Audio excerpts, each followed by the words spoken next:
মানে একজন প্রাণ দিয়ে সেটা চোখে আঙুল দিয়ে আমাদের দেখিয়ে গেলেন, এখন সবাই আমরা নড়ে বসছি, সবাই তো একটা ফ্যামিলির মতো হয়ে যায়।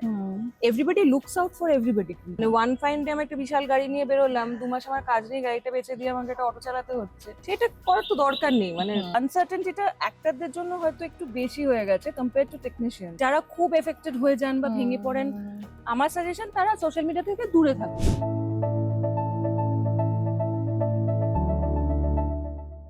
নমস্কার, বর্তমানে আপনাদের সকলকে স্বাগত। আপনাদের সঙ্গে আমি স্বরলিপি।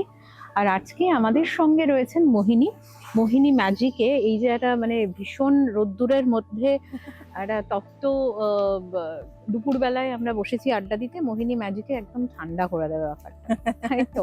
আমরা রয়েছি কম্পাসের সেটে, স্টার জলসার ধারাবাহিক, এবং সেখানে রিমঝিম মোহিনী হয়ে এসছেন, রাইট? মোহিনী কেমন ছড়াতে এসেছে? মোহিনী কেমন? মোহিনীর মোহতে অ্যাকচুয়ালি ঠান্ডা না, সব আবহাওয়া গরম হয়ে উঠছে বাড়িতে। কারণ মোহিনী হচ্ছে এই বাড়িতে ঢুকতে চায়।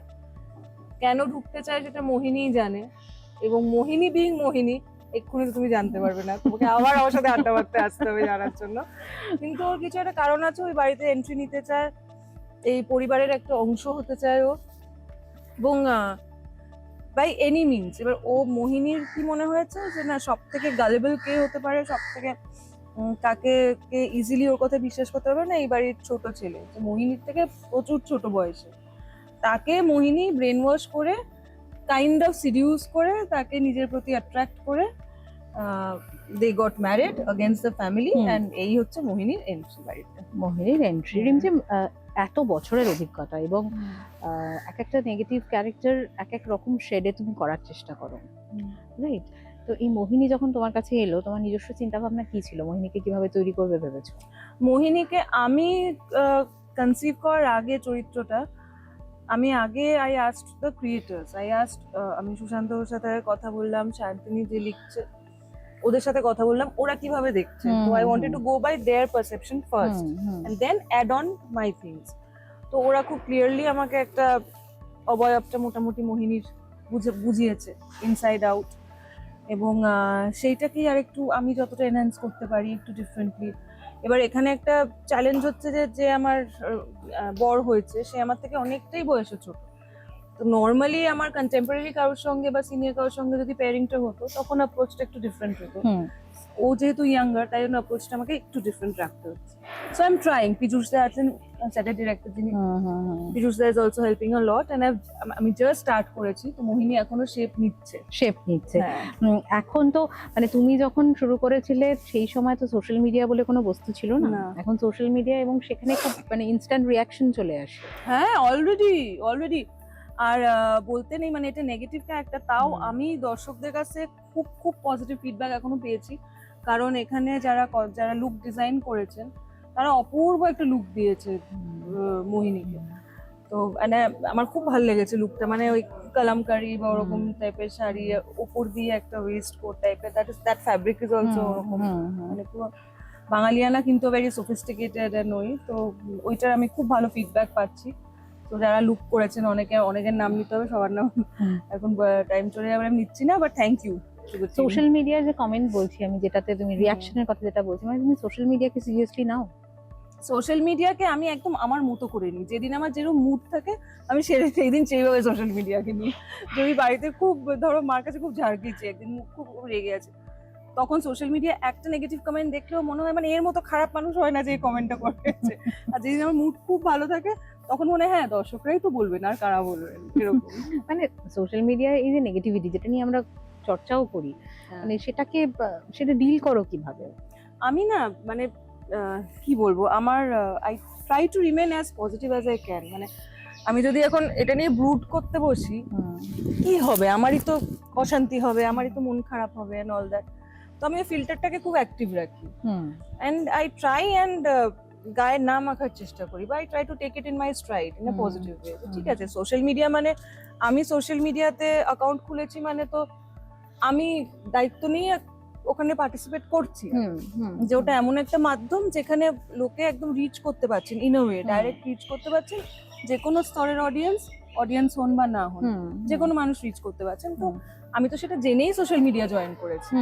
এবার আমি যখন জানি যে ওখানে এরকম একটা টক্সিক বাঞ্চও আছে, তো তাহলে আইদার মানে আমি সোশ্যাল মিডিয়াতে অ্যাক্টিভও থাকবো অথচ I will go on complaining, ওইটা তো আমার হয় একটু নাইভিটি মনে হয়, এটা তো হয়। ওইটা একটু মনে হয়। তার থেকে কেউ যারা খুব এফেক্টেড হয়ে যান বা ভেঙে পড়েন, আমার সাজেশন তারা সোশ্যাল মিডিয়া থেকে দূরে থাকুন, এটা সত্যি কথা বলছি। এই যে কম্পাস তোমার নতুন জার্নি শুরু হয়েছে, এখন টেলিভিশনের যেটা বিষয় হয়ে গিয়েছে 2 মাসেও বন্ধ হয়ে যায়, আবার কোনোটা ভালো পারফর্ম করলে মানে 7-8 মাস চললো মানে দারুণ চলছে এরকম একটা ব্যাপার। তুমি কিন্তু এই এজটা দেখোনি, তুমি একদম মানে যেটা টানা 2 বছর চলছে, 2 বছর 5 বছর 5 বছর 6 বছর তখন শোজ চলতো। তো এই যে চেঞ্জটা রিমঝিম, এটার সঙ্গে অ্যাডজাস্ট তো করতেই হবে, সার্ভাইভ করতে গেলে অ্যাডজাস্ট করতে হবে, তো কতটা ডিফিকাল্ট মানে কি আনসার্টেনটিটা অ্যাক্টরদের জন্য হয়তো একটু বেশি হয়ে গেছে কম্পেয়ার টু টেকনিশিয়ানস, কারণ ওরা অ্যাক্টরদের তো একটা মানানোর ব্যাপার আছে, ওরা তো মোটামুটি একটা কাজ শেষ হলো একটা ঢুকে যাওয়ার সম্ভাবনা থাকে, মানে ঢুকেই যায় সবসময় সুযোগ হয় বলছি না, বাট ওনাদের চান্সেস বেশি টেকনিশিয়ানস। এবার অ্যাক্টরসদের মধ্যে একটু হয়তো আনসার্টেনটিটা বেশি, মানে দুটো কাজের মধ্যে গ্যাপটা ফ্রিকোয়েন্টলি চলে আসে, দ্যাট ইজ অ্যাবাউট ইট। এই যে এখন তুমি সিনিয়র, অনেক জুনিয়রদের সঙ্গে তোমার কাজ, তাদের সঙ্গে তোমার ইকুয়েশনটা কি রকম? আমার খুব ভালো বন্ডিং হয় সত্যি, কারণ মানে ওরাও এত full of energy and so vibrant, আর টাচউড মাথায় ধরছি, মানে আমি যতজন আমার জুনিয়র ব্যাচের সাথে আমি কাজ করেছি এখনো পর্যন্ত, they have all been very nice, ওরাও খুব অ্যাকোমোডেটিং, মানে আমরাও আমাদের একটা টেন্ডেন্সি হয় না, ওরা তো জুনিয়র, ওরা কি আর ডিসিপ্লিন জানে, ওরা কি আর রেসপেক্ট দিতে জানে, অ্যান্ড আই ওয়াজ সারপ্রাইজ মানে ভেরি প্লেজেন্ট ওয়ে, যে সত্যি ওরা জানে, মানে ওরা যদি চায়, কেউ খুবই অসভ্য হলো that is different, but majority বলছি they have all been very accommodating, সবসময় ওরাও খুব অ্যাকসেপ্টিং, অটোমেটিক্যালি আমার দিক দিয়েও সেই অ্যাকসেপ্টেন্সটা চলে আসে। এই যে আনসার্টেন যে ব্যাপারটা আমরা আলোচনা করলাম, আনসার্টেনিটি এখন এত বেড়ে গিয়েছে, তুমিও এগ্রি করবে যে একটা যেটা তুমি বলছিলে আর্টিস্টদের সমস্যাটা আরো বেশি, এবং অনেকটা একটা ভুল স্টেপ নিয়ে নেওয়া, এটা তো আরো বেড়ে গিয়েছে, কারণ সব দিক থেকেই তো, যেহেতু জুনিয়রদের কথা হচ্ছে, কারণ তারা তো আগের এজটা দেখেনি, তারা এইটা দেখছে এবং তাদের পক্ষে খুব ডিফিকাল্ট। তোমার কি সাজেশন, মানে টিকে থাকার লড়াইটা কিভাবে লড়তে হয়? টিকে থাকার লড়াই নাম্বার 1 তো you should not even think about giving up, মানে দেওয়ালে পিঠ থেকে দেওয়াল ভেদ করে পিঠ চলে গেলেও, মানে যতক্ষণ না পুরোটা তোমার থেকে নিয়ে নিচ্ছেন তোমার creator, you should not give up, মানে তোমার যদি কঙ্কালটা উপরে থাকে you should fight with that and have patience and have grit, এবং মানে লাইফস্টাইলটা এমন একটা লেভেলে সেট করা উচিত যে আমার হাতে 10 টাকা থাকলেও যাতে আমি সেটা অ্যাফোর্ড করতে পারি, 100 টাকা থাকলেও আমি যাতে সেটা অ্যাফোর্ড করতে পারি, মানে ওয়ান ফাইন ডে আমি একটা বিশাল গাড়ি নিয়ে বেরোলাম, 2 মাস আমার কাজ নেই, গাড়িটা বেচে দিয়ে আমাকে একটা অটো চালাতে হচ্ছে, সেটা করার তো দরকার নেই, মানে মাইন্ডসেটটা একটু ইয়ে করে নিলে, কন্ট্রোলে করে নিলেই I think people can survive. আর এই যে ধরো ইন্ডাস্ট্রিটা যে কোনো ইন্ডাস্ট্রিতেই আছে, মানে নতুন কিছু নয়, ফিল্ম ইন্ডাস্ট্রির আলোচনাটা হয় অনেক বেশি, সেটা হচ্ছে ধরো তোমার তোমার রোল সেট হয়ে গেছে, তুমি জানো এই কাজটা তুমি করছো, হঠাৎ জানতে পারলে না অন্য কেউ করছে, বা তোমার পেছনে কথা বলা, বা একটা এই যে আমরা মেকআপ রুম পলিটিক্স যেটা আলোচনা হয়, so how do you cope up? এগুলো কিন্তু আগেও ছিল, একদম ছিল। The way I cope with this is আমি একদম এফেক্টেড হই না, মানে আমি এটা পুরো ব্রেন কন্ডিশনই করে নিয়েছি, মানে তোমার যা খুশি তুমি আমার নামে বলতে পারো, প্রোভাইডেড আমার সামনে তুমি যতক্ষণ না বলছো, তুমি আমার পেছনে কি বলছো আমি তো কন্ট্রোল করতে পারবো না, আর আমি সাথে এফেক্টেডও হতে পারবো না, আর তুমি আমার সামনে যতক্ষণ আমার সাথে ভালো, আমি I will keep a good impression about you, that's it. এটাই তোমার সাজেশন বাকিদের জন্য, একদম মাথা ঘামানোর দরকারই নেই যে আজকে আমার ওখানে ডেট নেই, তাহলে আমাকে নিয়ে মেকআপ রুমে কি আলোচনা হলো, ভাবারই দরকার নেই, যেটা হবে সেটাই হবে, মানে if you do good you will get good. Right. Rimjhim, Rahul চলে গিয়েছেন, রাহুল চলে যাওয়ার পর ইন্ডাস্ট্রিতে নানা ধরনের আলোচনা সামনে এসেছে, স্পেশালি যেটা যে শুটিং ফ্লোরে একটা সিকিউরিটি নিরাপত্তার ব্যবস্থাকে আরো দৃঢ় করা। তোমার এক্সপিরিয়েন্স কি, তোমাদের নিরাপত্তার ব্যবস্থা থাকতো, মানে সিকিউরিটি মেজার থাকতো কি? দেখো, মানে এরম কখনো সিচুয়েশনে আমি পড়িনি যেখানে আমি ভীষণভাবে এই ক্রাইসিসটা, এই ভীষণ একটা কি বলবো গভীর ক্রাইসিস, তো এটা ইনাফ সিকিউরিটি না থাকা, সেটা আমি হয়তো আমার ভাগ্য ভালো যে আমি এরকম সিচুয়েশনে পড়িনি, কিন্তু মানে একজন প্রাণ দিয়ে সেটা চোখে আঙুল দিয়ে আমাদের দেখিয়ে গেলেন, এখন সবাই আমরা নড়ে বসছি এবং একটু এদিক থেকে ওদিক হলেই আমাদের এখন মনে হচ্ছে হ্যাঁ এইটার তো তাহলে ওই ওই ওই সিকিউরিটি থাকা উচিত ছিল। এবারে সত্যি কথা বলতে সিকিউরিটি যে একদম থাকে না কোনো ইউনিটে, মানে বিশেষ করে একটা মেগা সিরিয়ালেও আমি বলবো, বা একটা ছবির কাজেও নিশ্চয়ই সেটাও হয়, সবাই তো একটা ফ্যামিলির মতো হয়ে যায়।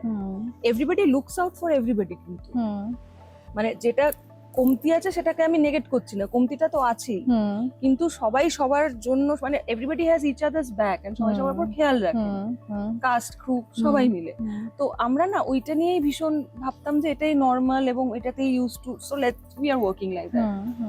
হয় না, যতক্ষণ না একটা বিশাল ক্রাইসিস আসছে অনেক কিছু আমরা রিয়েলাইজ যায় করি না, না কিন্তু যে তারপর কি কি হওয়া উচিত ছিল। রাইট, এখন মানে আরো কি বেড়েছে তোমাদের সিকিউরিটির দিকটা আরো হ্যাঁ ভাবনা চিন্তা ডেফিনেটলি। হয়েছে? আমি এখন মানে পোস্ট দ্যাট ট্র্যাজিক ইনসিডেন্ট আমি যতবার কাজ করেছি, ফ্লোরে এসেছি, আমি বরঞ্চ আগের থেকে বেশি সিকিউর দেখছি, বেশি ব্যাকআপ দেখছি টু ডিল উইথ কোনো বাজে সিচুয়েশন। সো লেটস হোপ সব ফ্লোরেই সেটা হচ্ছে। রাইট, থ্যাংক ইউ রিমঝিম এতটা সময় দেওয়ার Pleasure, জন্য। pleasure. মোহিনী একদম মোহমায়া ছড়িয়ে এগিয়ে যাক, আমরা সেই বেশি করব। আমরা মোহিনীর কিছু ডায়লগ দিয়ে শেষ করি। আমি জানি অরিন আমার থেকে বয়সে ছোট, কিন্তু আমরা তো দুজন দুজনকে মানে ভালোবেসে ফেলেছি, আর ভালোবাসলে দুটো মানুষ তো একসঙ্গে থাকবে, সেটাই তো স্বাভাবিক, তাই না? আর পৃথিবী অনেক এগিয়ে গেছে আজকাল, কোনো সম্পর্কে বয়সটা কি সত্যি ম্যাটার করে বলুন তো? আমার তো মনে হয় না করে। Thank you.